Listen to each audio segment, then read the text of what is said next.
Hello, everyone. Welcome to Lemon Live at 5. I am really excited about this show because we have the perfect person, I believe, to speak to what's going on. You see, there's my friend, former colleague, and also New York Times columnist, op-ed writer, Charles Blow. Charles, welcome to the program. Thank you so much for joining us. I really appreciate it. Thank you for having me. Happy Thank to be you. here.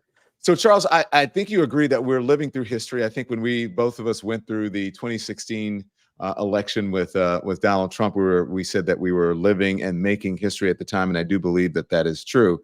So, Charles, did you get a chance to before I tell you, Charles has wrote an op-ed about President Joe Biden, and he believes that the president, it may be the best for the election, for Democrats' re-election process, whether it be for the president and for those that are down ballot.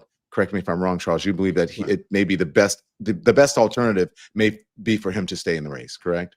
Right. So I have to caveat that by saying those are opinions at the time it's being written because it's so fluid.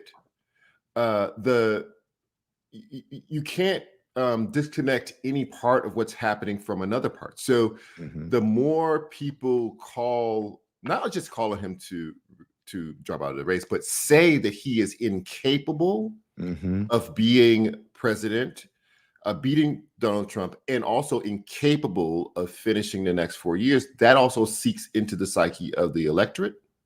The electorate then reflects that into polling. People then use that polling to justify the statement in the first place. So it can get to a point where it is not no longer in the best interest for it to be Biden, because they will have damaged him so much at that point. Then you can't make the same argument. The argument that I was making when I was, every day feels like, a month now. So much is happening.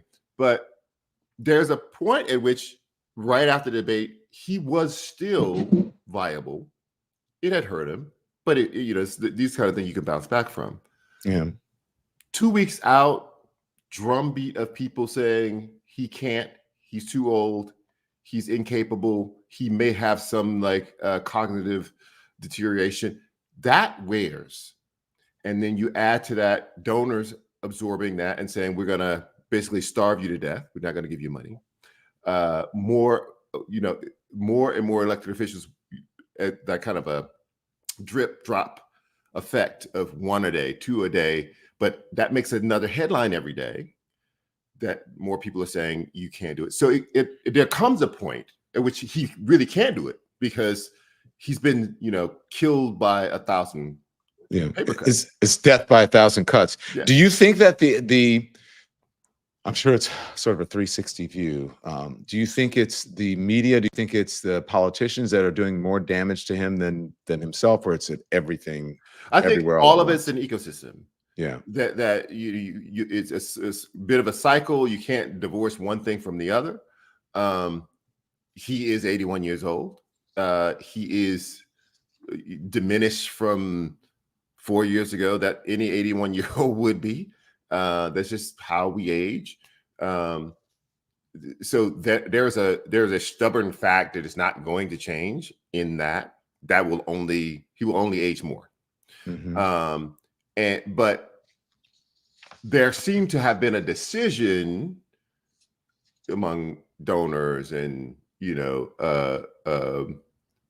elite people of society in reaction to what they assumed that everyday citizens were going to think, that it couldn't be done. But they were also separate and apart from the shock that everyday citizens had.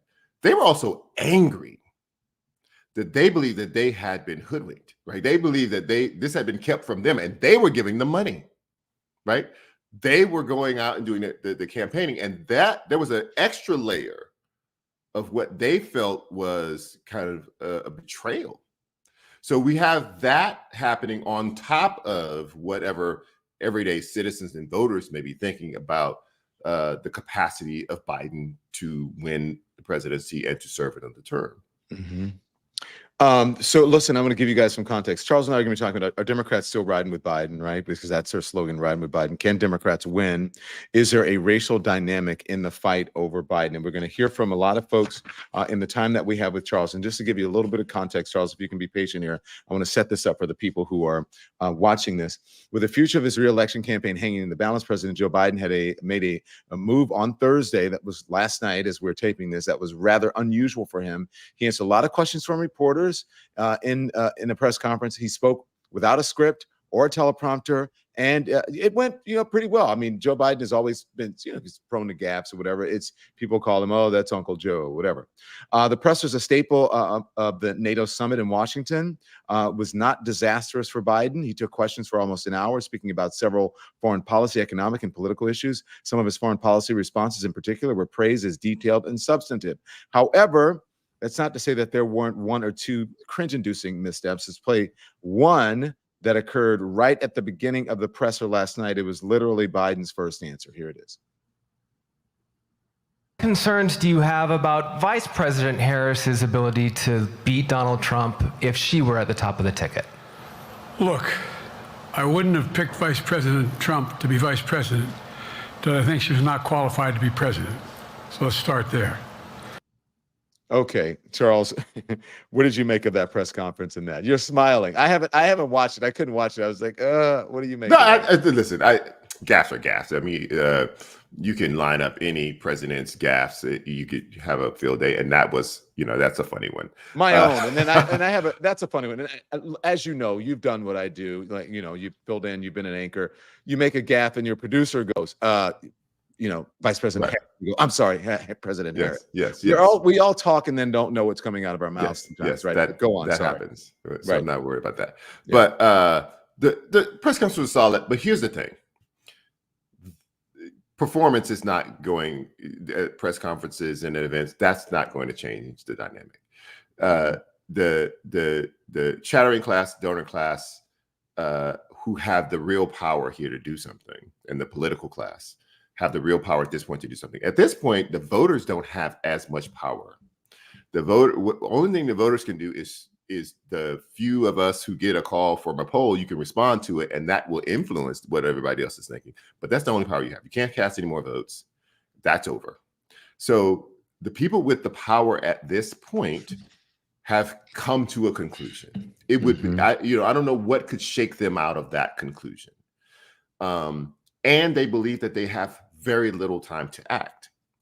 So they're trying to move very quickly. So, every performance is going to be a test that can never be aced, right? So all you can do is flunk it. So there's going to be one of these where he's going to not have such a good time, and they're going to, exactly what we're saying. That's evidence of impairment.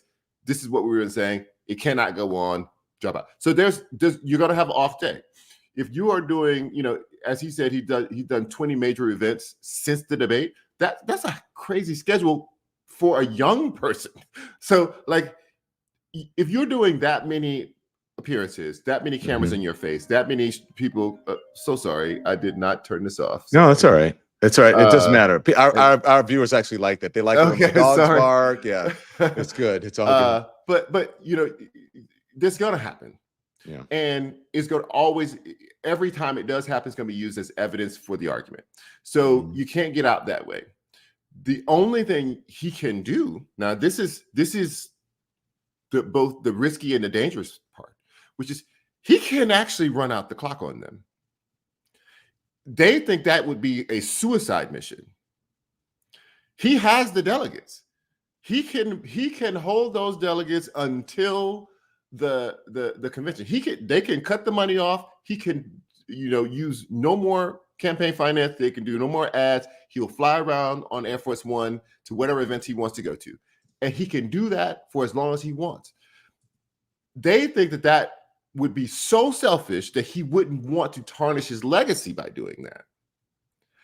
But as I wrote in one of my other columns, every president has a God complex. You're telling God to step down off the cloud and be mortal. They don't want to do that. So it's really hard. So I don't know. There was a report today that the superheroes, the big name politicians were all going to get together and hopefully go in and talk to him together and say, you just can't win, you have to bow out. Maybe that'll work. I don't know, but he will have to eventually be convinced, because what is the force? There's no force. You can make him lose worse by starving him of money, right? But you can't take it from him. He has to. But then, how do you convince him? Because he said, "Show me a poll." He said it himself. Show me a poll that last night at the thing. Show me a poll that says I can't win. And they said, "What if a poll says that Kamala Harris, right, that the Vice President Harris has a better chance than you?" And he goes, "No, that's not it. Show me a poll that says I can't win." And that's two different things. So, like you said, they're expecting God to step down off the throne. I don't think he's going to do it. But go on. Well, I don't think there's any convincing. That's the thing. So the answer is a terms of art. Is using terms of art, because what do you mean? Yeah, of every set of polls I get, I can say, if this happened, this happened, this happened, this happened, this happened, you can still win. There's always a way to look at the polls and say, if we turn this around, focus on Hispanics, focus on Black people, go to Georgia one more time and Arizona one more time, we win. There's always a what if option. So the way he phrased that, you can't answer it in the affirmative no, because there's always a way that someone can justify continuing, because there is a what if scenario that would allow you to win. So that's not really an out. Well, let's talk about, you said, what's a convincing him? And maybe these politicians can, but at the end of the day, they really don't have the leverage, because it's the delegates. You said he has the delegates. That's where the leverage is. So there are 3 more House Democrats called on President Biden to withdraw from the presidential race after Thursday night's NATO press conference. Democratic Representative Jim Himes, I was surprised by that, from Connecticut, Scott Peters of California, and Eric Sorensen of Illinois said Biden should step aside. Mere minutes after his remarks concluded last night, they joined 13 other House Democrats and 1 Senate Democrat, Peter Welch from Vermont, who have urged the president to bow out. Representative Himes went on my old network on CNN after he released a statement explaining what he was thinking. I want to listen to that, and then I'm curious to your response. Here's Jim Himes on CNN. He's top 10 presidents, right? Why would you gamble that legacy? The legacy of being a top 10 American president, transformative, Lyndon B. Johnson transformative. And you're going to gamble that on possibly being the guy that handed the country over. Yeah, you're saying it's too risky. That doesn't make sense to me. Congressman, you said that you waited to put your statement out until after, because it was the NATO summit here in Washington. You believed you wanted to wait until he was done meeting with world leaders, done with all of that. Do you expect that there are other Democrats in the House, more, that are going to come out? And if so, how many more do you think there will be? I don't know the answer to that question. What I can tell you is that I circulate amongst my colleagues. And I would tell you that there is a very small percentage of my colleagues who are ride or die, who say this is the only way to go. My colleagues and I are worried about 2 things. One, what is Plan B? That's a totally fair question. I actually think Plan B looks pretty good. I don't know what it looks like, but I think we have a remarkable bench of Democrats. And they're also worried about something very legitimate, which tortured me and continues to torture me, which is we cannot be here anymore. This needs to be resolved, I don't know, in the next 5 to 7 days, because we just went 10 days where the story was not Donald Trump promising totalitarianism. It was, how is Joe Biden going to do in the big boy press conference? Wherever you are on this stuff, this needs to stop soon. And look, if Joe Biden, at the end of the day, he's our candidate, no one will work harder than I will to elect him. But this is the moment, and in the next 96 hours, perhaps, is the moment to set aside the poetry, the loyalty, and the love, and ask yourself a hard question, which is, are you sure he's going to win? Okay, so a couple of things. That's a little weird. When you think about it, it's a little weird. Like, no one has really asked an incumbent to step down. And is there a guarantee of anybody winning an election, Charles? So that's the thing. No one can guarantee. Right. Because there's so many what ifs if he does step down. So number one, the thing that I wanted to say about what he said, why would you gamble your legacy by and have it end up that you were the person who lost to Trump if that were to happen. But inside the Biden camp, I can imagine another scenario. How can our legacy be the only president who got forced out of the race? That. So I'm not saying that is the right position for him to have, but I'm just saying I am not a person who likes politics. I don't dislike people, but I'm not a lover of politicians. I don't trust politicians, generally speaking, regardless of what stripe they are. I just believe that I cover these as people in a profession that impacts our lives. So I don't have any loyalty to this man or anything. I never met this guy or anything. But you can imagine that they have that calculus because you are the most powerful person in the world. What are you saying that to even run for president, you have to have a God complex. Right. You have to think, of all the 6 or 7 or 8 billion people on the planet, I'm the guy to run the most powerful country on the planet. Just me. And it's hard for them to disconnect from that. And so I can imagine that he's having a very difficult time being the guy who got pushed out. So I don't know if that's going to go anywhere. Heinz also said, we have a remarkable bench, but so he's not worried about that. I'm worried about that. I'm very worried about that. Number one, there is no way that I can see this working out well if they in any way try to skip over Kamala Harris. So if you try to do that, then all hell's going to break loose because what do you mean? So let's assume that it would be her. But the amount of money that's spent in American politics on the presidential race is just unfathomable. They have not turned that opposition research machine, fueled by tens of millions of dollars, maybe $100 million onto her in the same way yet. Thank you, Charles. Right. Thank you. We had opposition research on her by other Democrats who will play a little bit nicer, and they did that in the primaries. And then they did a little bit for when she was made the vice president. It's a whole different ball game when you are the presidential candidate. They turn it up a whole other notch, and they figure ways to try to hurt you. And in another period in time, I would have thought like that would make it would be a shoe-in that she would be, she would be a galvanizing force, and everybody would flock, and we would say we're going to make history and we're going to do this thing. In an anti-wokeness, anti-DEI moment in American history, when people are watching them erode freedoms and for Black people, and also attack all forms of inclusion and diversity, and no one's really complaining enough about that for my taste, I believe that it's going to be vicious against Kamala Harris.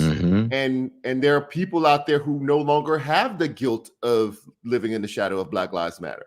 And they may not have the guilt that says, they're right, I should check my feelings, I should check my biases, and I should do the right thing, and I should vote for this person because she's going to keep the country together, and she's also very qualified and very capable of doing this job.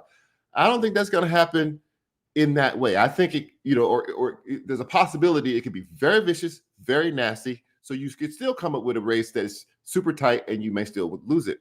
So everybody's we're in a conundrum. There is no easy. If somebody tries to tell you or sell you on the idea that there's an easy way out, if we just do this thing, if he just bows out, then everything will get better, and all the numbers will turn around, and all the polls will say yes to Dems and no to Republicans. Trump will, tuck his tail and go away somewhere. Not going to happen that way. Not going to happen that way. And one of all the things you may say there was bad about Biden, one of the things that was good as a candidate about him was that all the dirt was out. Like they have scoured everything and brought the son and put him on trial. Like there's nothing else to do. So you have one person, but not with those other candidates. Not with any of them. Not with any one of them. Not with any of them. Charles, let me play this because it's similar. You're talking about all the money and just how tough it will get if the candidate is not Joe Biden. It's also it also puts Republicans, I think, in an unusual place as well that affects their money. And this is from MSNBC. This is Tim Alberta. He was explaining how many Democrats want Biden to stay in the race, right? someone else does too, and that's Donald Trump and his campaign. Let's play it a minute of, and then a minute or two, and then we'll talk. Morning, it's good to see you. So you, as usual, did a deep dive here, spent about 6 months talking to the people running the campaign. You now say they are preparing for a landslide win. Why do you say that? Hey, good morning, Willie. Thanks for having me. You know, what's really interesting is that from the opening moments of my opening conversations with Chris LaCivita and Susie Wiles, it became really clear that their confidence about this race was rooted in Joe Biden, not in Donald Trump. In other words, they had begun to conceptualize a campaign here that was really built around running a very specific race against a very specific opponent in Joe Biden. And what they've done over these past 6 months or so is really try to optimize the campaign against Joe Biden. Everything they've done in terms of messaging, everything that they've done in terms of budgeting, all of their targeting of voters, all of the internet memes they're creating, everything that they are doing as a campaign has really been built around not beating a generic Democrat, but beating Biden and attacking his very particular vulnerabilities. And so when you suddenly in these last couple of weeks have a realization inside the Trump campaign that Biden could be getting out, whether it's Kamala Harris or anyone else replacing him at the top of the ticket, it has sent a chill through the Trump campaign because they recognize that their own candidate is deeply flawed and deeply unpopular, but they felt as though they had basically boxed Biden in and were in a position where they were getting ready to run the table across the battleground states and win a very, very solid and maybe even sort of resounding victory in the Electoral College because they didn't. We got it. I get it. You understand what they're saying, right? They put all their money on a candidate that they already know, and they're going to have to like go and spend new money for if it's Kamala Harris or somebody else. So first of all, Tim, my brother, amazing reporter. So like, I take what he's saying and I believe it. That said, you know, this is their inside expectations. I have to take anything that coming out of Trump world with a grain of salt. Also, you know, there's the old me who believes in the Brer Rabbit stories, which is, oh, don't throw me in the brown patch. Oh, don't throw me. And that's exactly where I want to be. So I can never tell what's true and what's not. So, you know, there is that.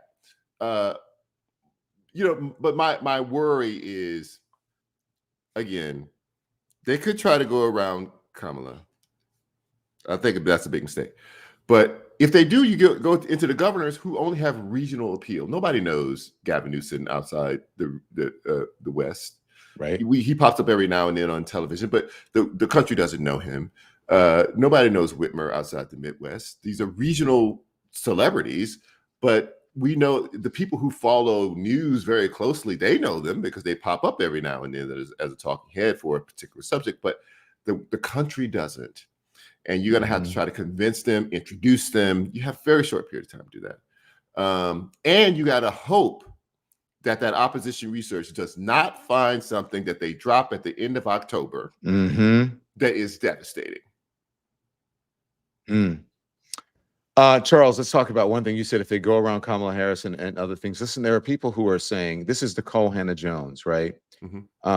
Nicole Hannah-Jones said this. She says, I am hearing so many Black Americans, we have a full screen of it, and especially Black women who feel, one, that their voice, decision, and concerns are being undermined by non-Black people in the Democratic primary. Two, that too many people reporting and commenting do not seem to understand the stakes. Three, that perhaps the polling is reflecting the Democratic Party that is attacking its own candidate rather than opposing the opposing one. So, however, listen, not everybody feels about that. There's Matt Iglesias who's countering Jones, and you know, they would be better off nominating a Black woman or whatever, blah, blah, blah, blah. So she's saying there's a racial element to it. There are people who are diehard Joe Biden supporters, many of them Black, especially Black women like my mom, who are like, why do they keep trying to push him out? Why aren't they talking about Trump? I don't care about no damn debate. I thought he was fine during the, he's a thinking person. It takes time for him to think. He's not like gonna, run off on a debate and come back with some snappy thing. Okay, but I'm fine with that. There's nothing wrong with that. So do you agree? Is there a racial element to all of this, or do you think? Yes, and there's data to support it. The Washington Post published a poll Thursday, and in that poll, they found that Black people were the most likely to say they'd be satisfied with Kamala Harris. It's like 80%. But Black people were also the most likely to say they did not want Joe Biden to be pushed out of the race. A majority, 63%, said do not push this man out of the race. Most Hispanics and most white people who were Democrats said they wanted him pushed out. And I wrote about this because I was trying to explain why this could be. And my theory is that Black people understand the idea of who they think is being persecuted in their bones. They know. We know. You understand it ancestrally. You understand it contemporaneously.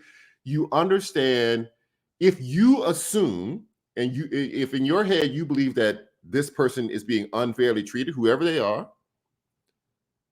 Black people are not quick to rush to judgment on that person because they've seen systems in the country rush to judgment on Black people forever, and they don't want to be part of that. And so, and politicians have forever tried to exploit this. Donald Trump himself in February tried to exploit it. He said, because I got indicted, my Black numbers went up because they've been unfairly treated by the justice system.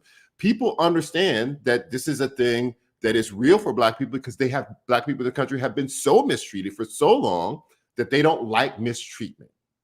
And so I think some Black people are not a monolith. There are Black people who are never going to vote for Joe Biden because of Gaza and all sorts of reasons. And there are some Black men, if you believe the polls, who are drifting towards Trump. But Black people writ large don't like to be part of what they consider to be any sort of bullying or mistreatment of anybody. So I think that is a real thing that is borne out in the polling that's happening. Charles, I know you only had 30 minutes for us, so I'm going to let you guys just one more question. So where do you see this is going? Because your person may be there. You may not know. Your person may be saying, Charles got to go. He's got another place to go. Charles, so where do you see this going? Do you think Biden is going to, you think they've damaged him so much that he's going to have to bow out of the race, or do you see him sticking with it? I will say this. We're getting to the point, if we haven't passed it already, where they've damaged him so much that he cannot win. Mm-hmm. He may still stick it out though, because people can be stubborn, people can be resentful if they feel that they're being done badly or treated wrong. So I don't know what's happening in his head. I don't know if that's how he feels, but there is something in him that is saying, you don't get to tell me what leave. To do. Yeah, I am the president of the United States. And no former president can tell me, no Speaker of the House, a former Speaker of the House can tell me, you can't tell me what to do. You get that sense from him. Mm-hmm. So we don't know how this is going to end, but if Democrats don't figure it out, they are destined to lose regardless. And they have to figure this out quickly. Yeah. I don't know why they did what they did, Charles. I think they would have waited. I don't know why they were like, so he needs to step down. Couldn't they have just taken a beat and met with the man? And you know what I mean? I feel like that would have been prudent, but you can't tell. You're the giant killer. Like once you decide you want to be the giant killer, you're in it. So yeah, there are people who want to be the giant killer, and who you make your own legend by saying I was part of this. So Charles Blow is an op-ed columnist for the New York Times. You have to read Charles. He's amazing. He's one of the smartest people I know, and one of the kindest people I know, and one of the craziest people I know, because he's really fun to hang with personally. But Charles, I have to say, Wicked, I see your social media, and you do great commentary on social media as well. So where can we find you besides the New York Times? I am Charles M. Blow everywhere, on every platform. Okay. Charles, thank you for joining us. I appreciate it. I'll see you soon. Okay. Thank you. And I'll be reading and watching. Charles, well, you can click off. Thank you. That's Charles Blow for the New York Times. That was a really great get. Charles knows everything. And Charles usually has his finger on the pulse of what is going on in the country, especially when it comes to how people, especially people of color, are feeling in the country. So he is amazing. I hope you guys liked it. Charles is of the mindset that I think he says the president should, he said this is all at a moment in time when you're looking at it. But I think he believes the president should stay in it. And I think his concern is that, again, as you think, that Democrats, mainly Democrats and the media, that they're damaging the president beyond, repair, if that makes sense, and that he may not be able to win it just because of what's happening. Not that he did not have a terrible performance during the debate. That's all true. But there you go. Yes, Maureen Marfell. Charles is great. Okay, listen, guys, I got to tell you this. I have to go. Don't be mad. Please hit the thumbs up. Hit the thumbs up before you go. Hit the thumbs up. Until you guys hit the thumbs up and I feel like we have enough, I'm not leaving. And I want you all also to click on and watch. I know it's hard for you guys to watch the Candace Owens episode. And I know you guys are like, why did you do it? Because I think that we should actually try and talk to people. And sometimes, like, when people show you who they are, then you have to believe it. But I do think that we should try to engage with people and find some sort of common ground. You guys may have hated it. She said that I was in a sinful marriage. And I told her that people who are in interracial relationships, the same scriptures are saying that is sin as well. You can shape the scriptures to say whatever it is that you want it to say. And people have been doing that for millennia of doing that with the scriptures, to keep Black people enslaved, to keep women in suffrage, to keep Black people down, obviously, to get people not to marry or date interracially, or even to keep people from even being able to drink out of the same water fountain, right? God said this, God said that, the Bible says this. It's all in the interpretation. And let's be honest. I went to Catholic school forever, studied the Bible, studied scriptures at vacation Bible study in the Baptist church. You can get a Bible scripture to say whatever it is you want if you are devious enough. But the overall message from God and religion is supposed to be about good and loving your fellow man and not judging. And who are you to judge what is a sin or not? Right? What do you know? Are you a Bible scholar? No. Most people don't even know. They just hear about what I've heard, what my pastor told me, what my preacher told me. But they don't understand from doing a deep dive into what things are. So I'm going to educate you in my book a lot when it comes out in September. So hit the thumbs up. I'm going to run because I have to interview someone else. But thank you for watching Lemon Live at 5 today. I will see you again possibly tomorrow. Hit the thumbs up. Watch the Candace Owens interview to the end if you can stand it. I know it's tough, but I don't mind tough conversations. And I'm not one to be like, hey, this person got you or you got them and they slayed you or whatever. I just like people to, if you let people talk, they show you who they are. You don't have to go back with every single thing. You just say, okay. And you just laugh and smile and go, all right. And you can, people will go, oh, well, this, what is crazy. So there you go. All right, guys. Donna watched, she was annoying. She was annoying, but hey, a lot of folks are. Thank you, guys. I'll see you later. Bye-bye.